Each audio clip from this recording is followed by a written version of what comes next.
My name is Mara. I'm from My Jewish Learning.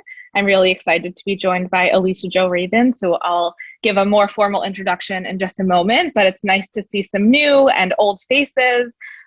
Before we get started, as we wait for our friends and learning partners to join the room, it would be wonderful if we could see where you're zooming in from.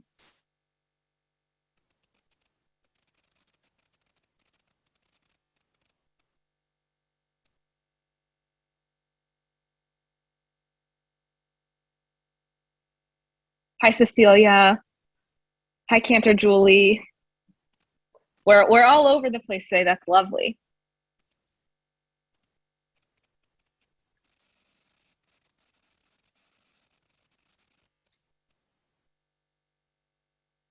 Anchorage, Alaska. Wow.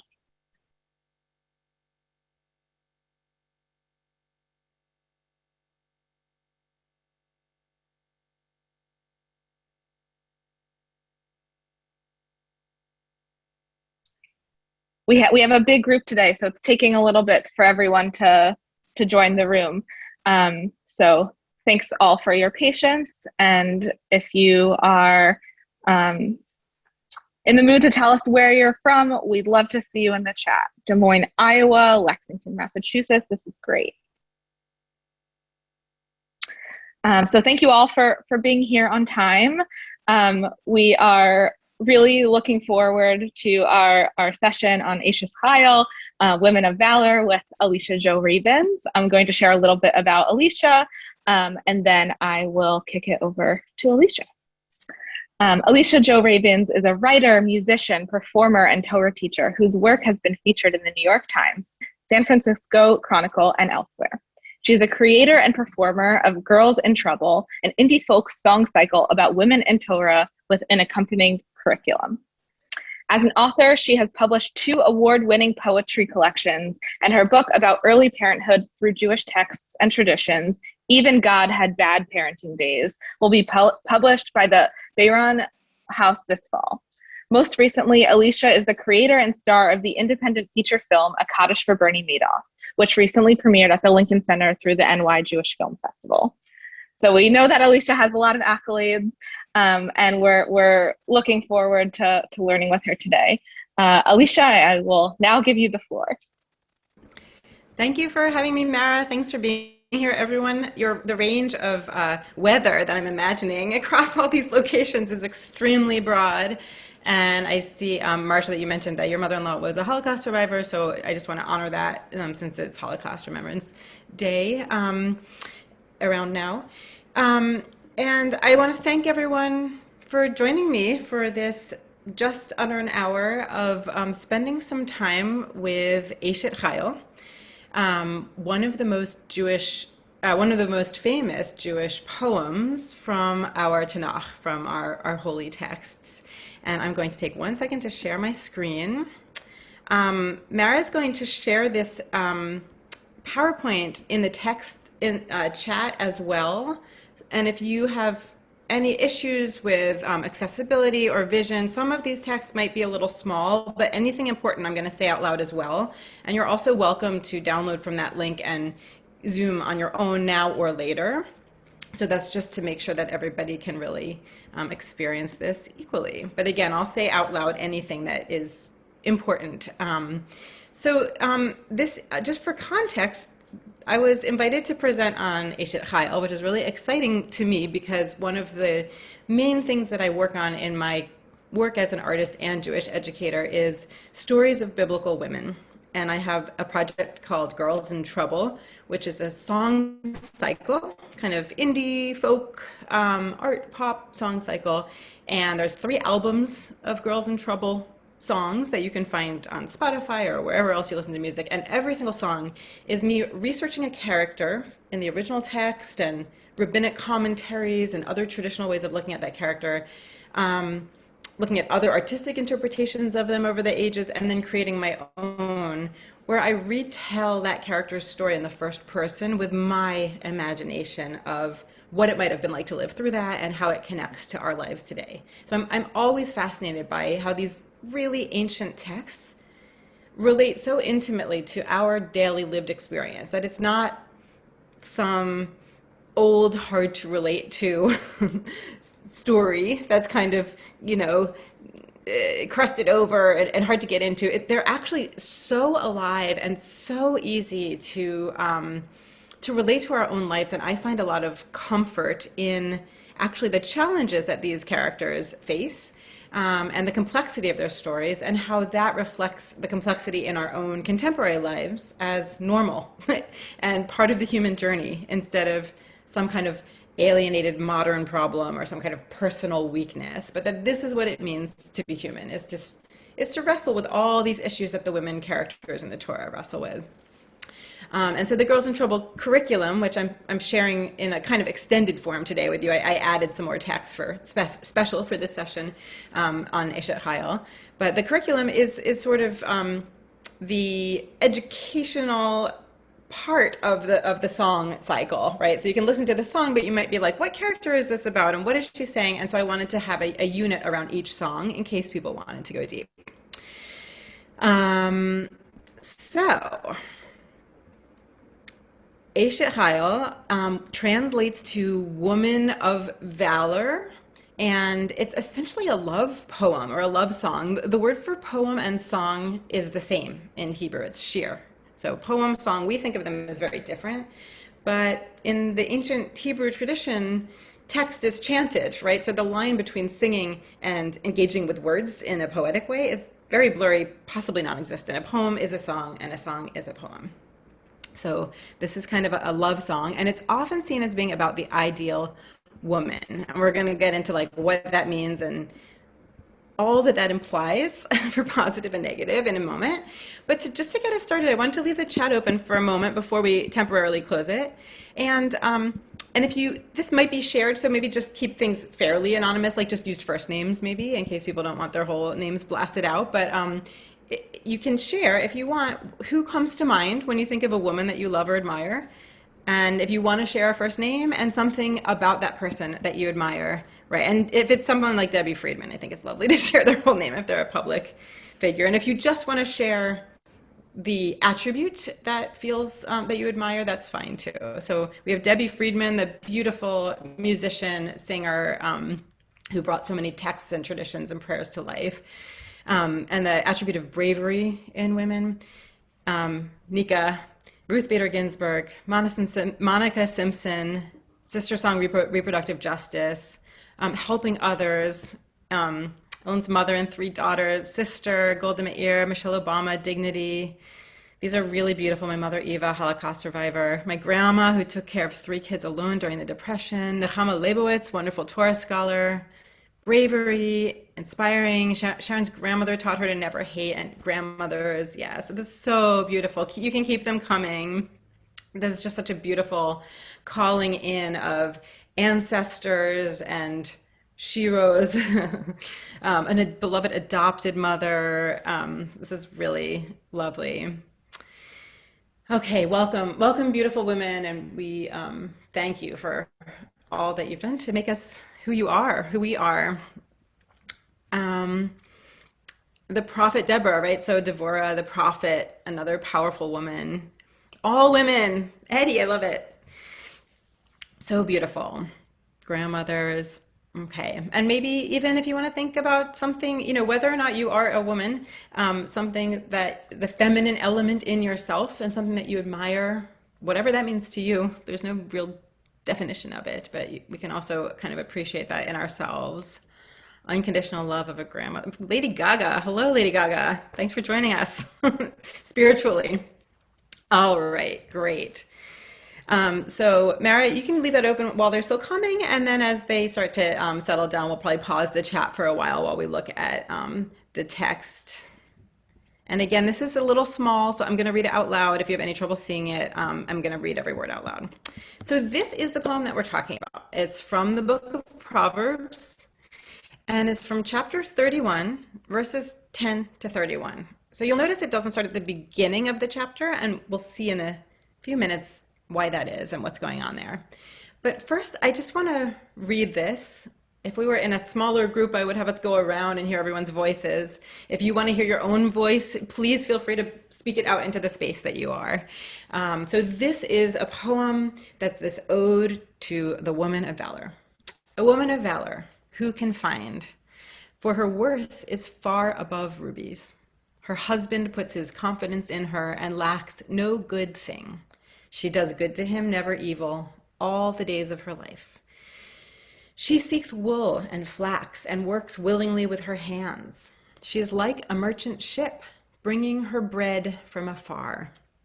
She rises while it is still night and supplies food for her household, portions for her maids.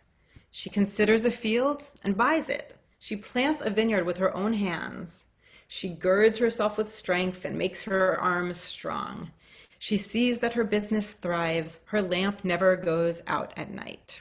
She sets her hand to the distaff. Her fingers work the spindle. She gives generously to the poor. Her hands are stretched out to the needy. She is not worried for her household because of snow. That's for you mid-Atlantic people right now. For her whole household is dressed in crimson. She makes covers for herself. Her clothing is linen and purple. Her husband is prominent in the gates. He sits among the elders of the land. She makes cloth and sells it and offers a girdle to the merchant. Strength and splendor clothe her. She laughs at the end of days, or an alternate translation is she looks to the future cheerfully. Either works. She opens her mouth with wisdom.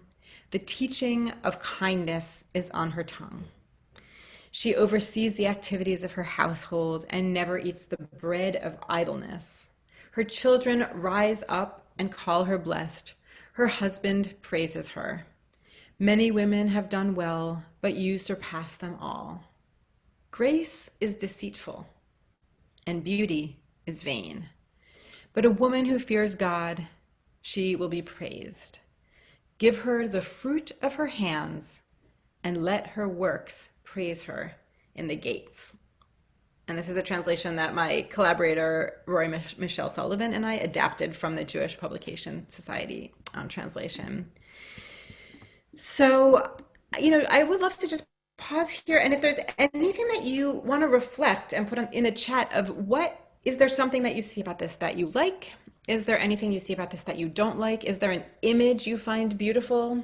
Is there a line you find troubling? I just want to allow people to share their first impression of this poem, if anyone wants to. If you don't want to, that's totally fine. But I'm just going to leave a little space for if anything jumps out at you that you want to share, that you like, don't like. So Jennifer's saying, where are her inner longings? And Michelle is noticing her love of God.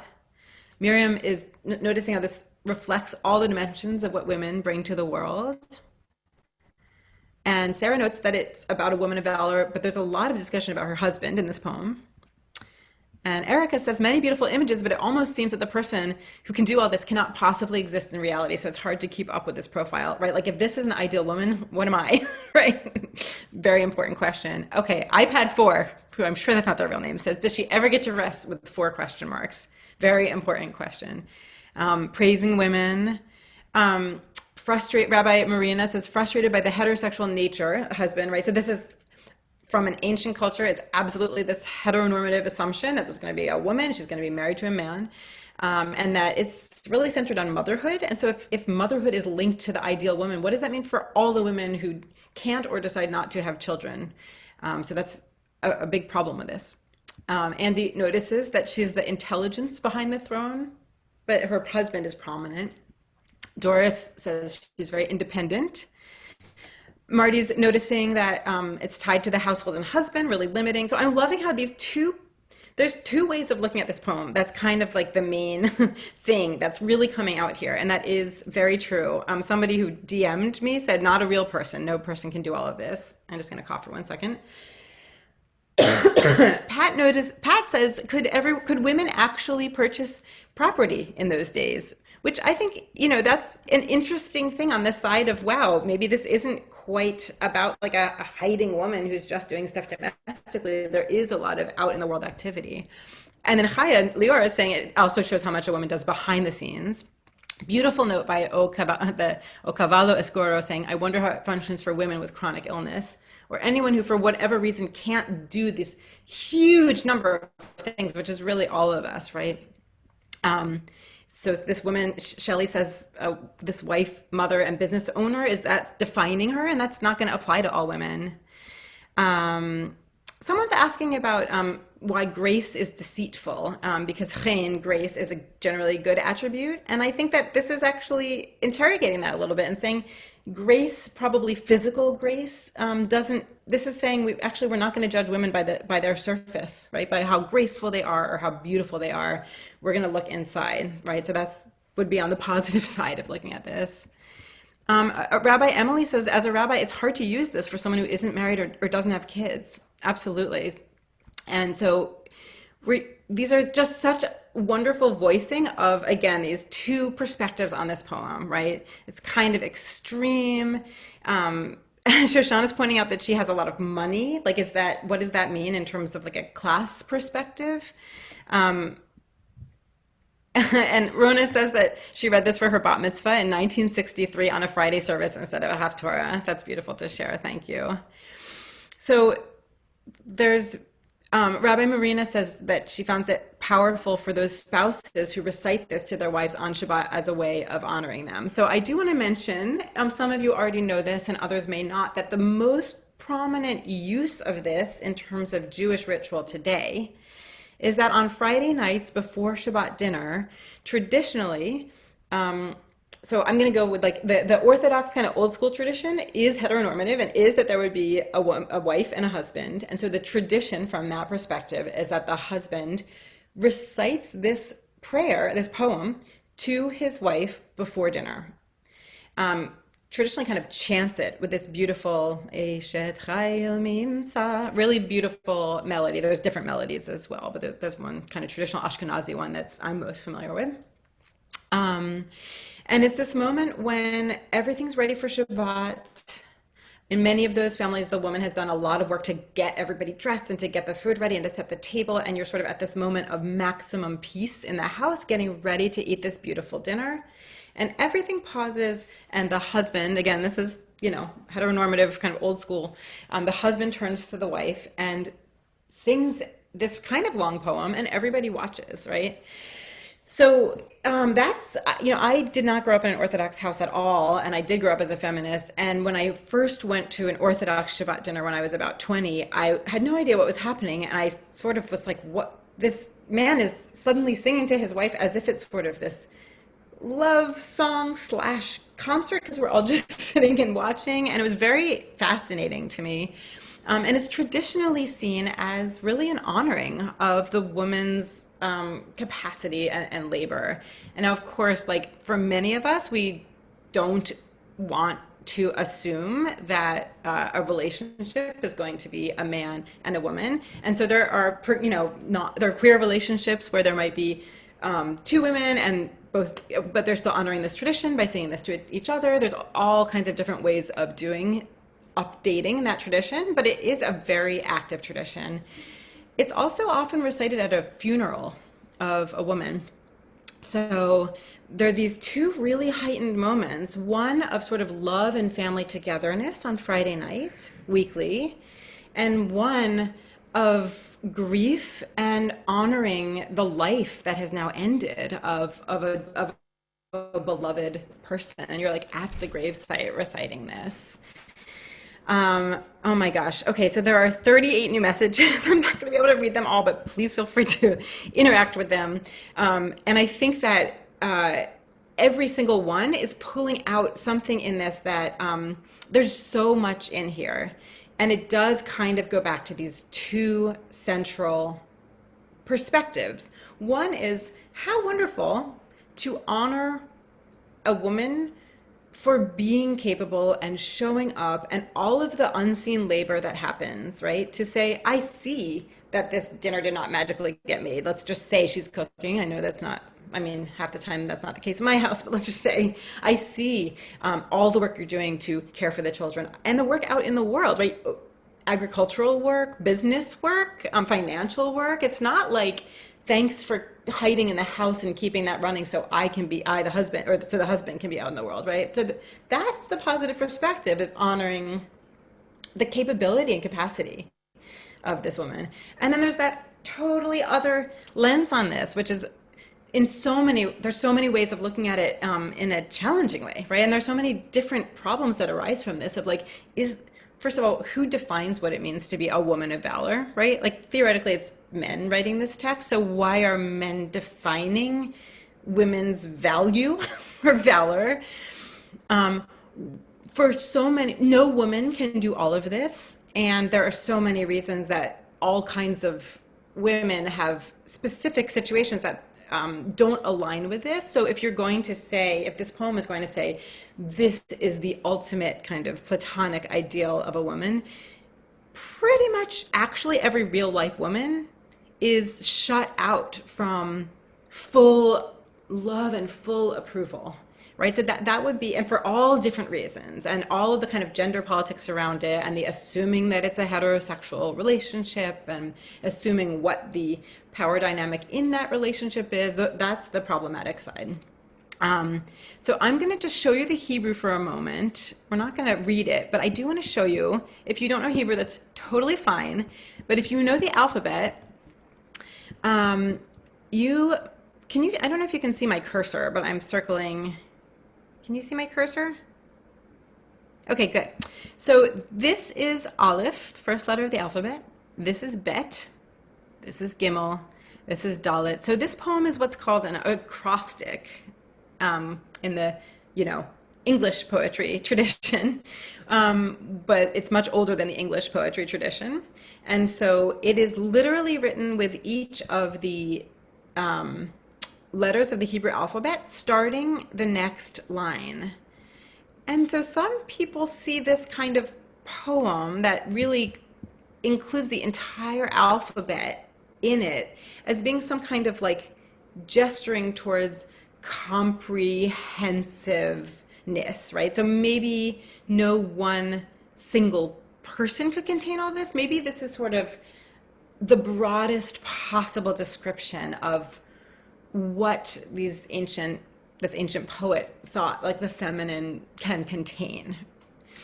There's a poem on Yom Kippur that's a confession where that some of you may be familiar with if you've been to Yom Kippur prayers, where you're sort of tapping your chest with your hand, and everybody together recites this list of sins, and they're all in the plural. So it's kind of you're confessing on behalf of the whole community. And it's also an acrostic like this, where it goes Ashamnu, Ba-Gadnu, Gazalnu. So it's starting with the Aleph, and then the Bet, and then the Gimel. And that's the same thing. Like you're saying we've done all these things, and the whole community could not have done all those things, not to mention one person couldn't have done all those things. But there's this sense that it's like a kind of covering all the possible bases. Maggie's pointing out that the Ashrei prayer, a very, very common prayer, is also an acrostic, and that's also a prayer that can sometimes be recited if you don't have time to do some of the other prayers. Sometimes people will recite that one. Eric is pointing out there's many acrostic prayers, so absolutely. So this is an acrostic poem. I've noticed somebody I think it was, Michelle said, what if it's an allegory for God and Israel? We are going to get to that. So I just want to call out that wonderful observation by Michelle. So great. So Hebrew alphabet, according to Kabbalistic tradition, God created the world out of Hebrew letters. So there's a mystical idea that if you've got the whole alphabet as kind of prompts for each line of this poem, there's something just of totality about it. All right. So I think the question, we discussed this in the text, and I appreciate all those wonderful comments. I know I missed some of them, so one day we'll all be in a room together and we'll talk this out, God willing. So now I want to move on to like a couple more kind of slightly deeper perspectives, or at least more context. So let's get some context. So the beginning of Proverbs 31, remember how I said Eshet Chayil starts at verse 10? So what the chapter starts with is this: the sayings of King Lemuel, who is not a king who comes up in other areas. This is really it. So it's kind of an odd thing that he pops in here. An inspired utterance his mother taught him. Listen, my son. Listen, son of my womb. Listen, my son, the answer to my prayers. Do not spend your strength on women, your vigor on those who ruin kings. It is not for kings, Lemuel. It is not for kings to drink wine, not for rulers to crave beer, lest they drink and forget what has been decreed and deprive all the oppressed of their rights. Let beer be for those who are perishing, wine for those who are in anguish. Let them drink and forget their poverty and remember their misery no more. Speak up for those who cannot speak for themselves, for the rights of all who are destitute. Speak up and judge fairly. Defend the rights of the poor and needy. I find this very fascinating. I have all these different emotions. Like, first of all, like I feel very upset when I read, do not spend your strength on women. It feels like this sort of anti, like a misogynist, even though it's a mother saying it to the son. But there's this, image of women as these dangerous people who ruin kings, as opposed to like maybe men have weaknesses and that's their problem, And then, okay, fair enough to like warn a son about moderation in drinking. This is still going on today. I think that's kind of eternal. But it's really interesting that the reason she says that is like, lest kings drink and forget what has been decreed and deprive all the oppressed of their rights. It's this very interesting social justice argument against excessive drinking, that essentially, like, if you're in a position of power and you let yourself go too far in a direction of sort of pleasure and losing perspective, what's going to happen is that the people without power are going to be oppressed, right? More oppressed. Like, you as a person in power has the responsibility to remain aware and in clear mind so that you can look out for the people who don't have power. That I find really beautiful. And then there's this idea of kind of medicinal beer, kind of like the way we might use morphine, of, sort of hospice beer for those who are perishing, wine for those who are in anguish. Really fascinating. And then another sort of call to social justice and to be a good ruler. Right after that comes Eshet Chayil. So there's all kinds of ways that people interpret this, and some see it as completely disconnected, but others say, hey, this is like the lead up to Eshet Chayil, and so maybe Eshet Chayil is this grown-up king praising his mother. There's various traditions about who, maybe that king is another name for Solomon, and that would have certain like implications of like who's saying what to who. Eric is asking if Eshet Chayil mentions the word wife, and basically wife and woman are kind of the same in Hebrew, so it's hard to really tell what they mean. They are definitely speaking about her husband, so she does seem to be like the wife. Okay, so this is just kind of the literary context. I think it's important to keep in mind, and it resonates with our idea with the Jewish tradition of reciting the poem at a funeral, right? So in this interpretation, he's praising his mother, who maybe has passed away, and he's like, this is my mother was the greatest. She taught me to be a good ruler. She was amazing, and here's my love poem to her. Interesting, right? Not very different from like a marriage. Okay. A Contemporary Feminist Perspective by Jacqueline Weintraub. I just loved the way that she sort of summarizes a lot of the things that people were bringing up. So this is the critique.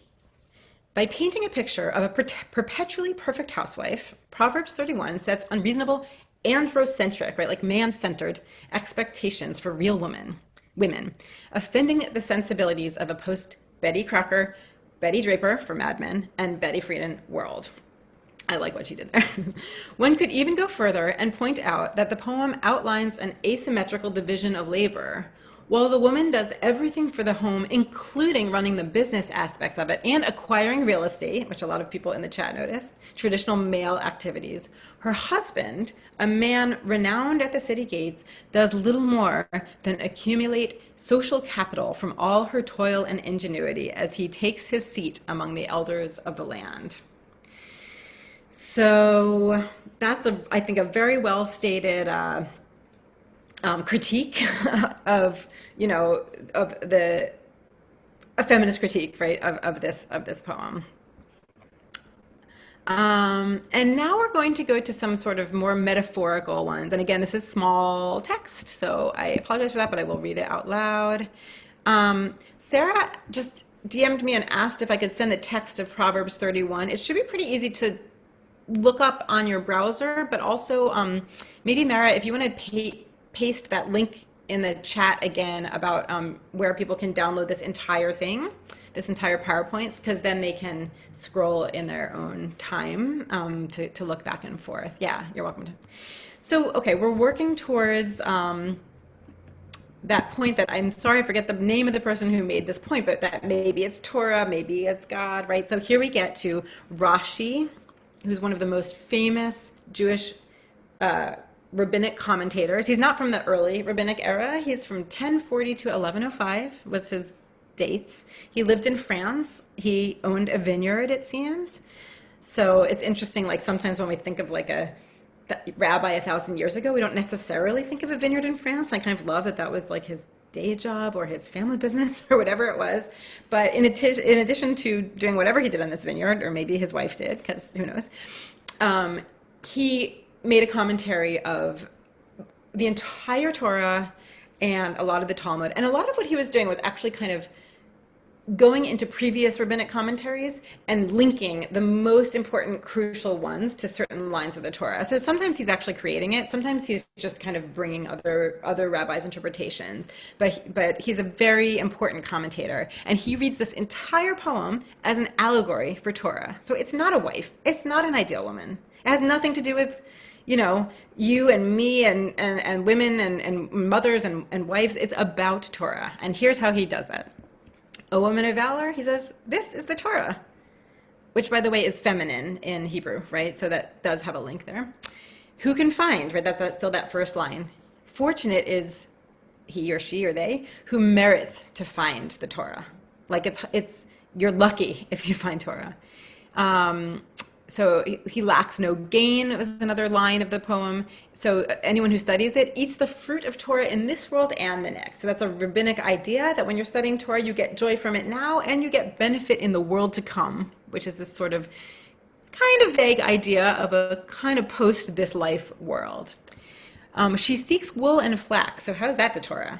So he says, since the Torah is compared to a woman, Scripture speaks according to the figure concerning the requirements for the work of women. And the allegory is as follows. The Torah seeks Scripture, Mishnah, and Midrash and searches for them as they are the requirements of the students. So he's saying, okay, there's an analogy where this poem compares the Torah to a woman. And so if a woman in real life would be going out to search for raw material to weave into clothing, because that's kind of her job, the Torah is out in the world seeking commentary, which is a beautiful idea. It's not just that we go to the Torah and layer our commentary over it. It's that Torah actually comes to us and begs us to comment on it and struggle with it, right? And interpret it, and I would say argue with it, just the way you all are in the chat, you know, appreciate it, argue with both. So the Eshet Chayil, she's like the merchant ships. So he interprets that the Torah brings those who study it blessing and sustenance, right? So not like, okay, this is using the metaphor of a woman bringing food into her house, like a ship would deliver food, and saying Torah brings us spiritual blessing and sustenance. She gives food to her household. The teacher teaches the pupils the lessons allotted to them, right? So this one I find really interesting. Her lamp does not go out at night. So usually that would be Balila, but it's written Belial or Belial with there's a hay missing at the end, if you know Hebrew.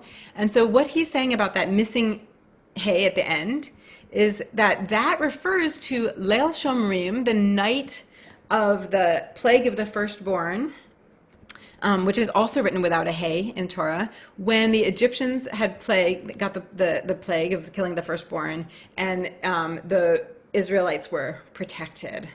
Right, so Torah keeps us safe in this kind of magical way, you know, in the past and now. She spreads out her hand. So whoever makes himself or herself like a poor person on account of Torah, Torah will live in you. If you choose, you know, wisdom and study over riches, it will spread out. and you become the home for that Torah. This one's really interesting. She fears not for her household for snow, for their dress in crimson, which is a strange line anyway in the original. Like, white is dressing them in crimson, help them not be cold. And he says, oh, the crimson, this red is a bris, right? It's the covenant of the blood of circumcision. And then there's a actually kind of fancy other Hebrew explanation that I won't go into. When it said she makes covers for herself, which is often interpreted as like bed covers, he's saying it basically grants a glorious kind of a glow, maybe physical clothing, but maybe more of like a glow to the sages, right? The glow of wisdom. And that line, she laughs at the end of days, which I offered two translations for, because it's a little strange to laugh at the end of days. That's just kind of an intense phrase, right? So another way to look at it is that she looks positively towards the future. He says, people need not grieve over the day of judgment because they will be saved from it. By Torah, and all the days of their life they will rejoice at the day of judgment, right? So the end of days for people who love Torah is no problem, because Torah will, make that a glorious meeting with God instead of some terrible apocalypse. Okay, so, and basically, okay, then when it says her husband praises her, her husband is not, to Rashi, literally a husband, obviously, but in this, her husband is God, right? So Torah is kind of the spouse, wife, if we want to use gender language, of God in this image.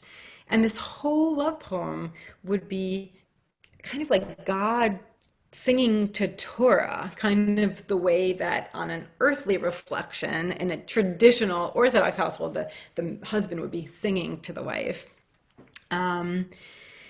Okay, great. So that's that. And then before I move to the last part, which is a song, Sherry mentioned the Shabbat Queen, and I do want to just talk about a couple other ways of looking at this that I don't have texts as part of them. I just want to discuss for a second.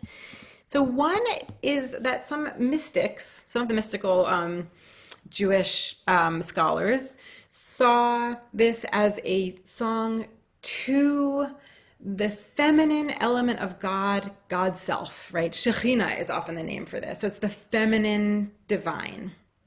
And so this is not a poem honoring any human woman or any idea of how a human woman should be, except that we're made in the image of God, and so maybe on that level, but that literally they interpret this as a poem praising the feminine expression of God, right? So in Judaism, God is one, and yet God has these many faces or ways of expressing God's self, and one of them is this profound feminine divine that's often seen as kind of the part of God that's in this world, that like we live among that, right? And maybe there's a sort of transcendent faraway part that's what we might call Adonai, but the part that's like the godness that we are all walking through, that our bodies are part of and nature is part of, that is Shekhinah, the feminine divine. And so the mystics kind of believed that this is actually a poem honoring that part of God, or that expression of God. And Shabbat is also linked to that, right? The Sabbath queen,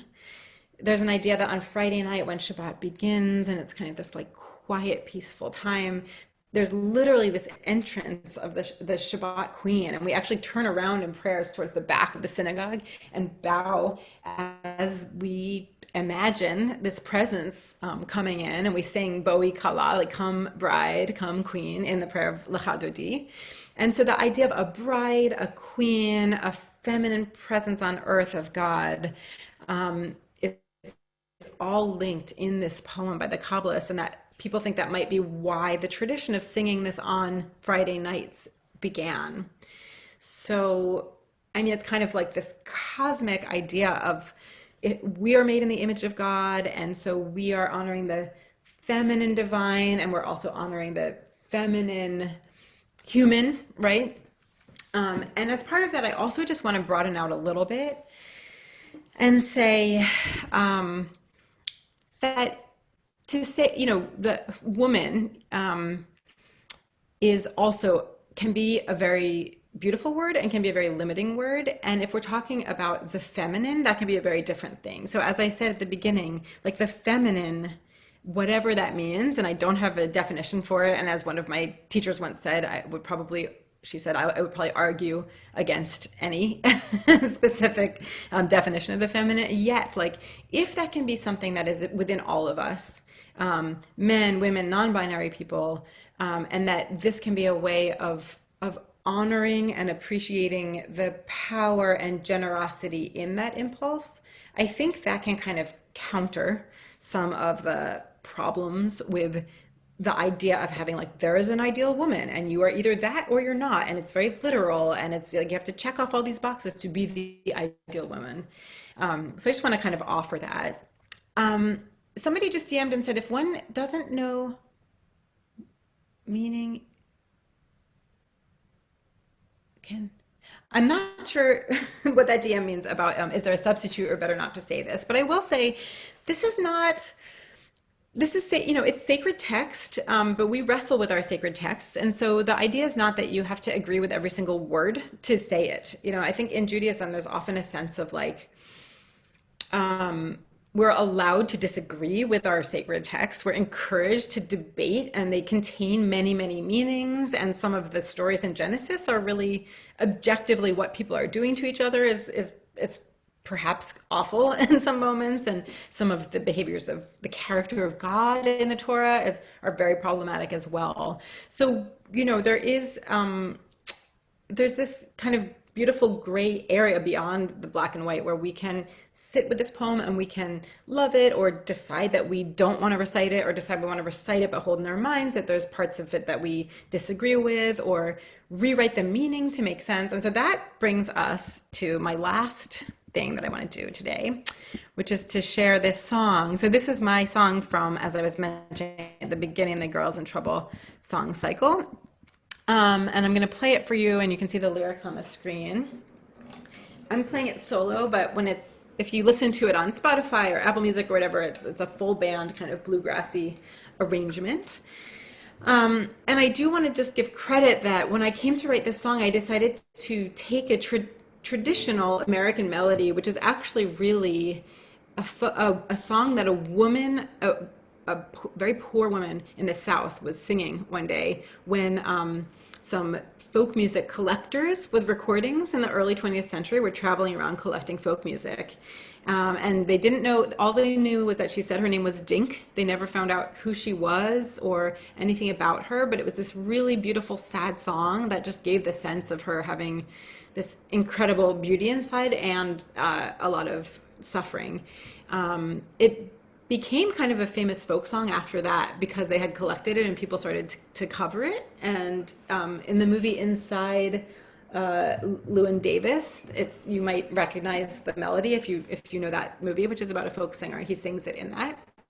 So I borrowed the melody and the chords and kind of added a little more as well. And then I retranslated it in my own way, what I saw as some of the most beautiful lines from Eshet Chayil. So this is my version of Eshet Chayil, and it's called Rubies.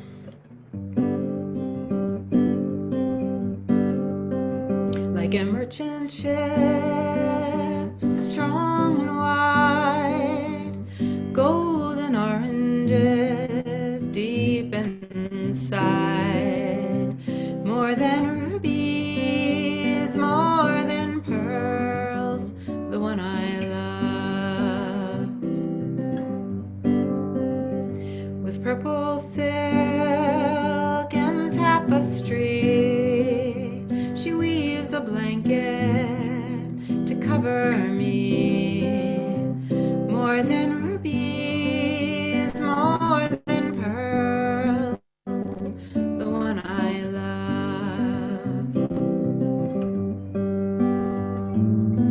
The world is woven through us, and I cannot forget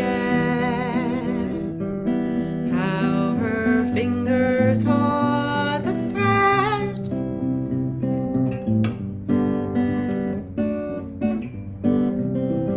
She buys a field, she plants a vine. Come the autumn, she makes her wine.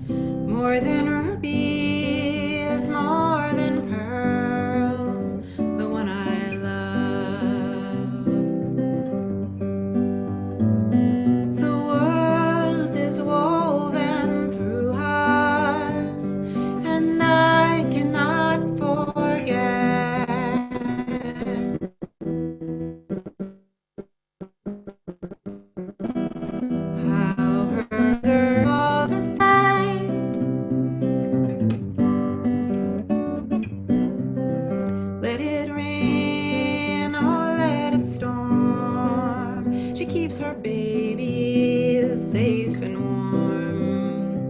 More than rubies, more than pearls, the one I love.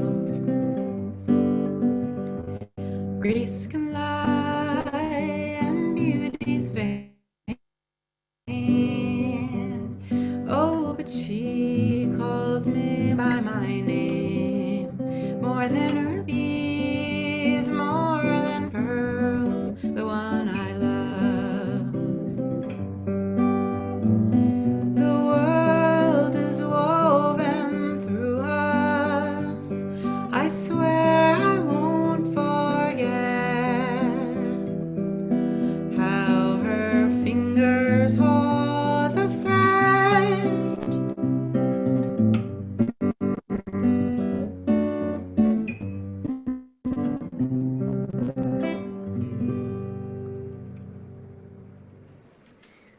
So I want to thank you all for listening today and for all your beautiful comments. And I'm going to just type the Girls in Trouble website in the chat.